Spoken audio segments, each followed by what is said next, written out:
The reality is that I know war very, very well. I have witnessed time and time again the way that it can destroy a person's soul, the way that an individual ends up utterly seared by the lack of comprehension when it comes to how to process their emotion, how to cope with the physical destruction of everything that they know to be real, and how a claws at their mental psyche every single step of the way, and in most cases it even steals away any shred of dignity that many remain ages back from Raqqa city in Syria that had just been liberated by the Syria Democration Forces, that is the force that is being backed by the useless coalition, and it was liberated from ISIS. And despite all of the different versions that I've been, there was something that was especially about Raqqa every other place that I've been to admire the destruction and the devastation. You would always find little bit of color, whether it was a child's shoe or toy or a scrap of a notebook. There would be a hint of the life that used to excite, there of the happiness that once excited within this wall. And in Raqqa there was nothing. It was gray, and it was impossible to imagine how anyone could have quite possible survived and then meet a family would it.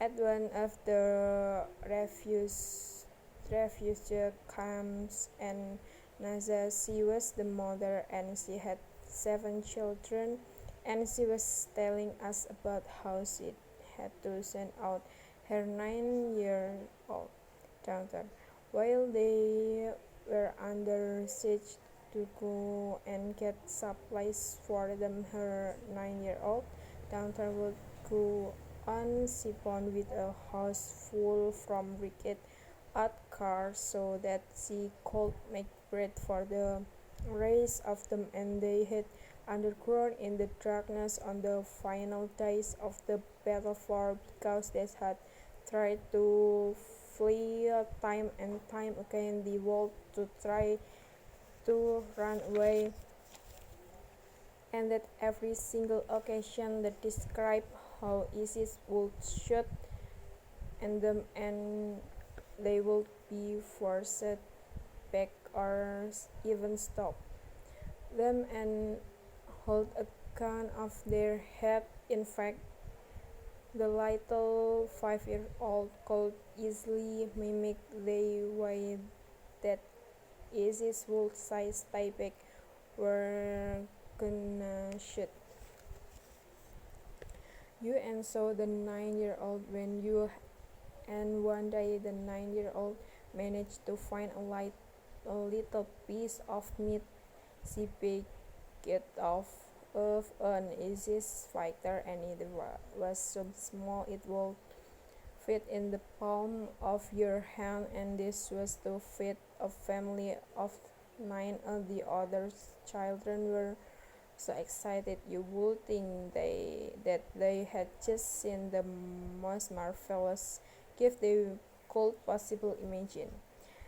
That how deprived they were in those moments, in those final moments, and reason why NASA had to send off out her 9-year-old was she could not see out her 17-year-old son. ISIS was deliberately conscripted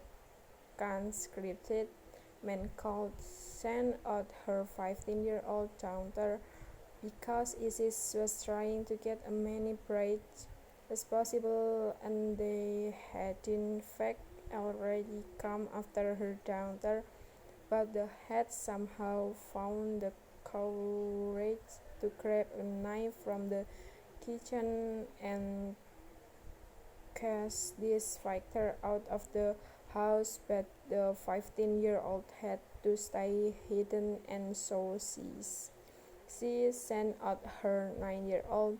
No, of course, her entire family were incredibly relieved to have survived, but now they were living in a refugee compound. They literally had nothing. Naja actually coincidentally messaged me a few days ago, and she said, "You know, Ottawa, it's been about a week since you have been here.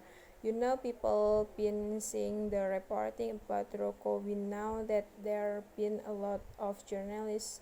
You know what's going on. Is anyone gonna help us? What do we do? Doesn't the world care about what's happening?" I could not respond to those questions, because if I were to try to say something reassuring, that would probably be a lie, and I could not tell her the truth that most people turn away when they see stories from Syria, that there is an apathy when it comes to a lot of the war zones that are currently out there, and that politicians and global leaders and people that could actually impact her life probably don't really understand it, and maybe even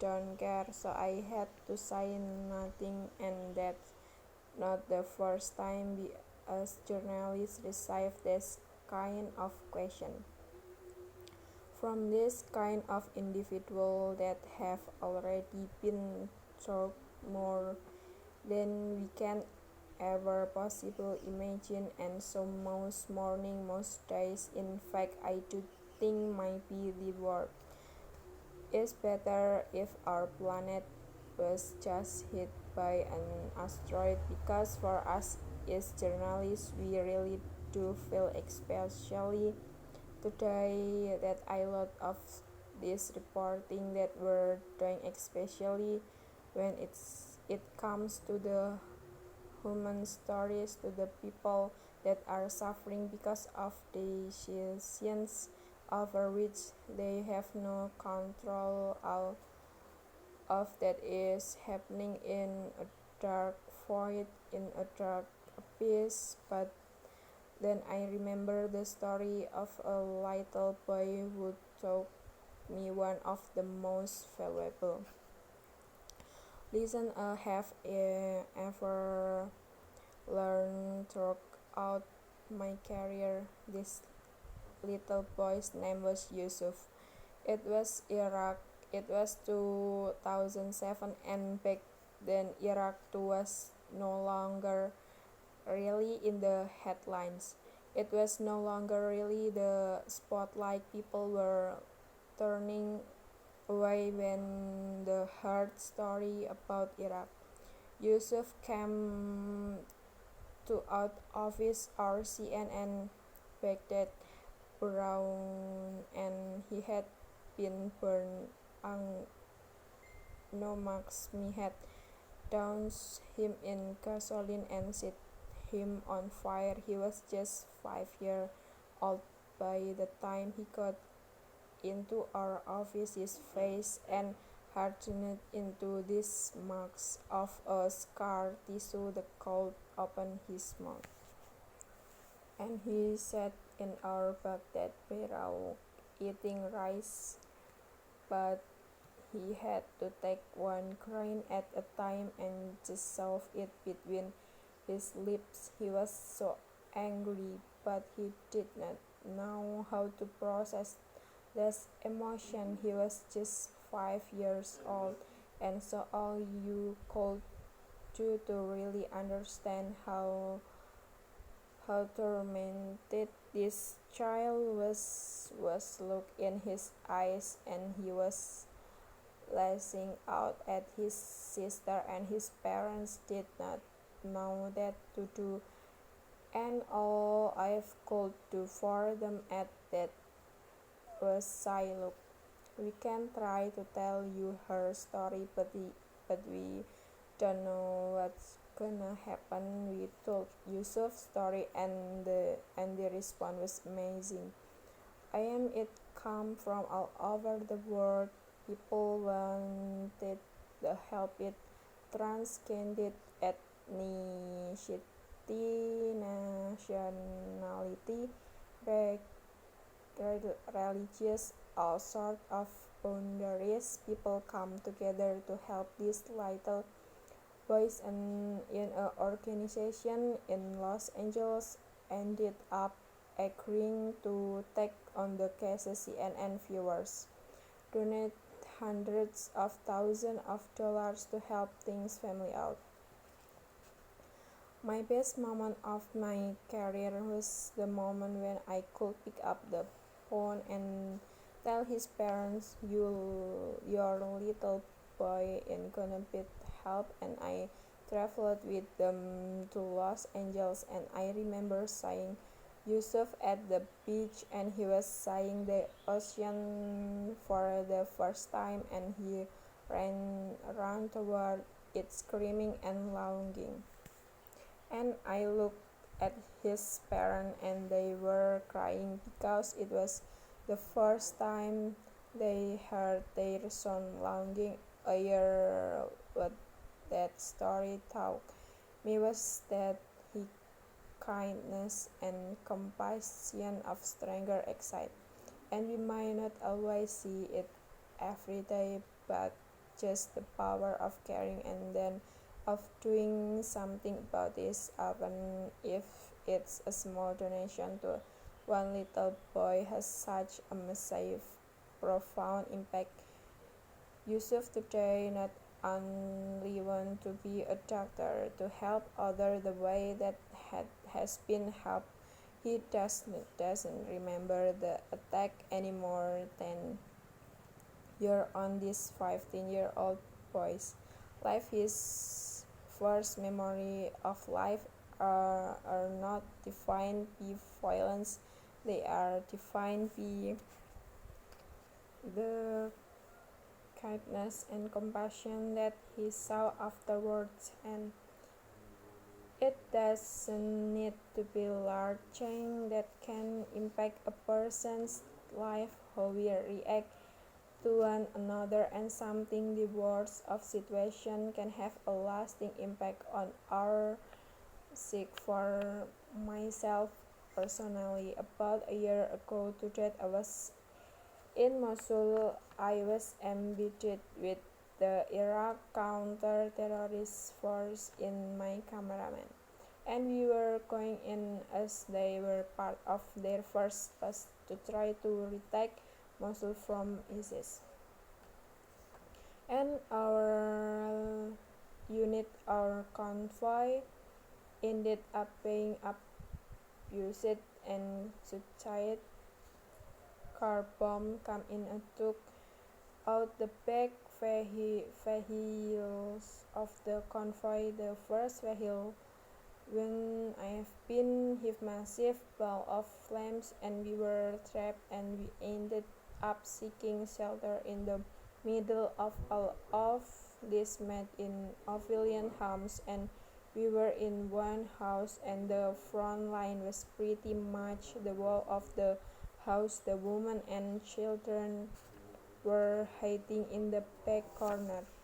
The courtyard of the house was filled with wounded soldiers and streaked with blood, and in the middle of all of this, the home owner makes fried egg for us and for the soldiers. 'Cause despite it all, we were their quest, and that was the only way that they could also hold on to their humanity and their dignity. But for me, that whole nightmare of an ordeal that I was fortunate enough to have only last for 24 hours was not defined by the fear that I experienced. It was defined by the kindness that so we know that we cannot stop the wars, but we can help to mitigate the consequence of it on an individual if not directly alter them. Small action in ways that we react to one another, especially people that have suffered violence and trauma, has a profound impact, whether it's a small moment that just lasts for a day or even less, or whether it's one that can impact them over and over again over the course of a lifetime.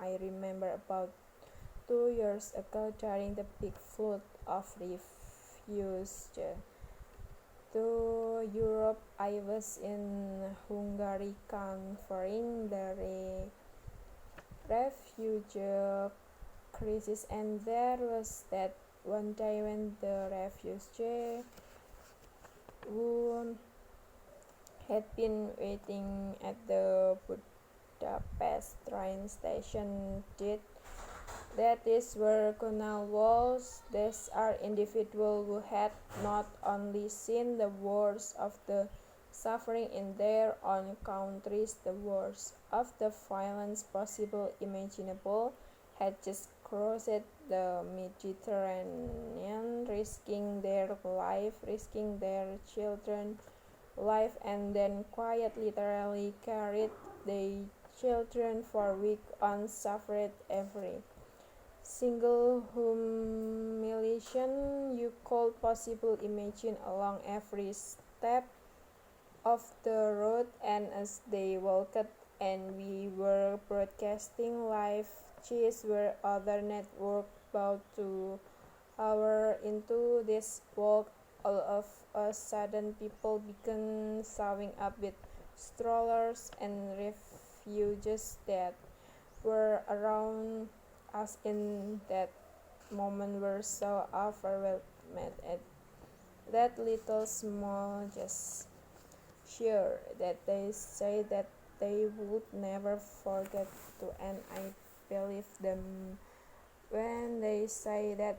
I believe that is going to be one of the key points of our story, that they then tell their children. What I know it that government will continue to file the will file, but we do not need to file each other. There are things that we can do on a small scale every single day.